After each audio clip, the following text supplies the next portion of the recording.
It was the height of summer. The coaches on the Skarloey railway were packed with visitors, flocking to see the mountains, rivers and lakes. Usually, it was a time of year the engines enjoyed, but one engine in particular moaned bitterly about it. What on earth is wrong with you, Sir Handel? The same thing that's always wrong with him during the summer season. He feels overworked. I am overworked. It's always the same at this time of year.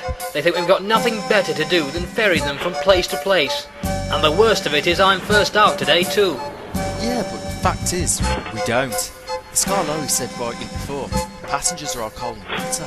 You recall what happened on the Royal Railway when we had none? We closed down. Peter sounds right, Sir Handel.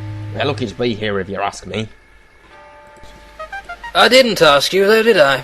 You're young and impressionable, Ivo Hugh, but you'll learn one day.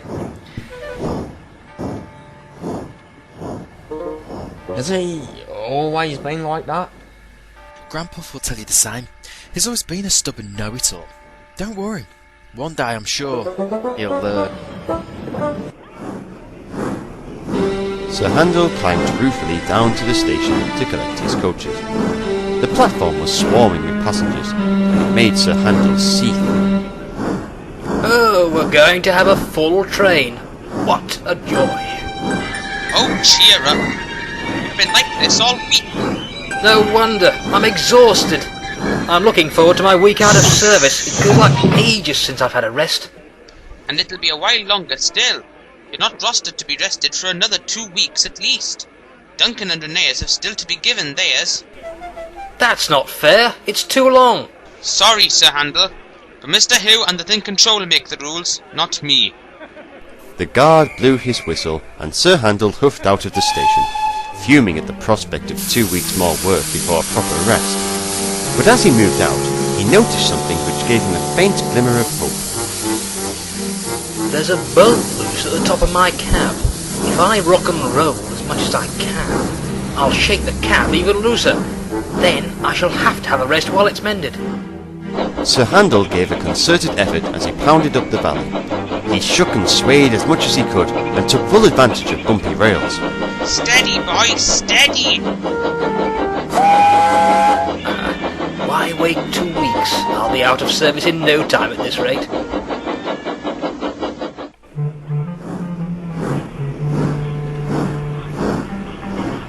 When they arrived at the station by the lake, the passengers and the station master came to see what the matter had been. Passengers are complaining of an awfully bumpy ride, driver. Was there something wrong? I can't quite explain it myself. May have been the extra weight causing a bit of strain, but I can't rightly be sure. Let's check when you get back to the yard this evening. You don't have that kind of thing going on. Might break a spring and that'd be trouble. Yes, and a nice long rest in the shed. And so, for the rest of the day, Sir Handel continued on in the same way. He shook and rattled up and down the line, until he was brought back to the shed later that evening, where his crew checked him over.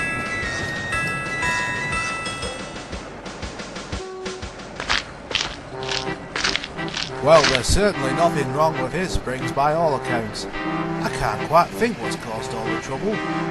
I'll mention that bad bit of track to Mr. Hugh, but I think it'd be wise to keep a more watchful eye upon Sir Handel tomorrow. Sir Handel grinned as he watched them leave, but Skarloey suspected something, and shot Sir Handel a grim look. You're up to something, aren't you? Are you accusing me of something, Skarloey? I saw you when I stopped in the loop. You were awfully shaky on the way down the line. Well, driver and fireman can't explain it. What more can I do? You wouldn't be trying to damage yourself to get time off, would you, Sir Handel?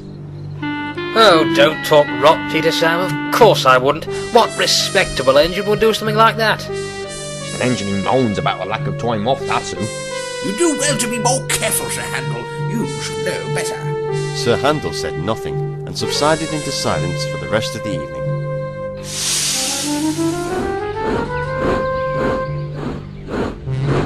The following morning, he left the shed again with a heated temper.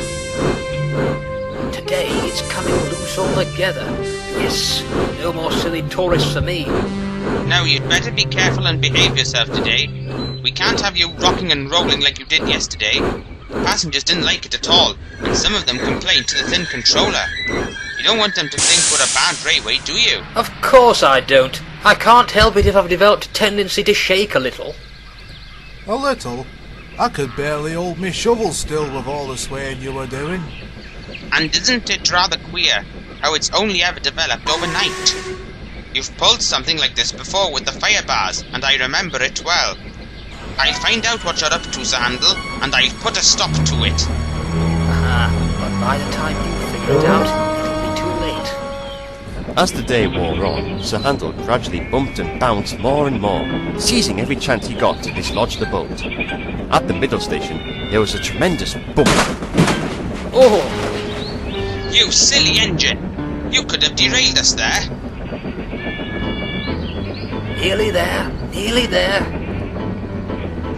We can't risk him going on like this. The thin controller will go mad. Slow him down and check his speed. The slower he goes, the less chance there is of any damage. But Sir Handel knew exactly what he was doing. He had sought out all the bad bits the day before, and intended to use them to his advantage. He knew a set of points a few yards ahead would do the trick. Here we go. This is the spot. Oh, It fell off! Stop! Quick! Something's come loose! I don't believe it. This is probably what he's been waiting for. The driver stopped the train and examined the damage. As was his wont, Sir Handel had broken the cab bolt, and he was delighted. Oh dear, whatever's happened? You know fine well what's happened, you silly engine. You've broken your cab bolt. Oh my. What shall we do now then? Skarloey and Peter Sam are up the line already, and I know for a fact that there won't be nearly enough time to get one of the others ready. You're going to have to take the train to the top station, and it'll serve you right for being so rude. But what about my cab? You should have thought of that when you shook it loose. They raised some more steam and then set off again over the line. They had to hurry to make up for lost time, and as they did, something unusual began to happen. We're going to be late. More than likely Sir Handel has shaken himself to bits. Maybe that's been his grand plan all along. What's that noise? Sounds like an engine trying to whistle, but I can't quite manage it. Sir Handel's whistling. It was Sir Handel's whistle. The chain which worked his whistle kept catching every time Sir Handel's cab rattled, giving out a faint peep each time. Sir Handel, what a noise! It's not funny, it's completely undignified. Needless to say, I doubt you'll be trying this again, Sir Handel. If it means suffering like I have today, then no. Sir Handel fumed with rage, and for the rest of the journey did his best to try and keep from shaking at all.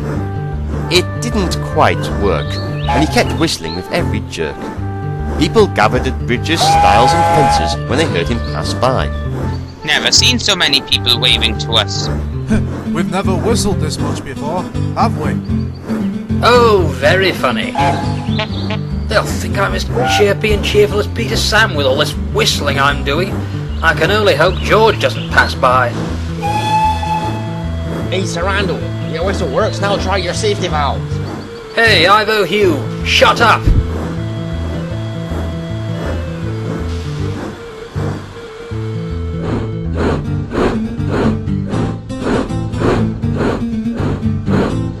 Sir Handel was very glad to get home to the shed that evening and have his cab bolt mended, but was slightly less enthused to see the thin controller there waiting for him. I've heard all about your antics, Sir Handel. Come to think of it, I think most of the valley and beyond urge you coming down the line. I am sorry, sir, it won't happen again. After what's happened to you today, I'm not surprised. It's back to work as usual tomorrow, Sir Handel.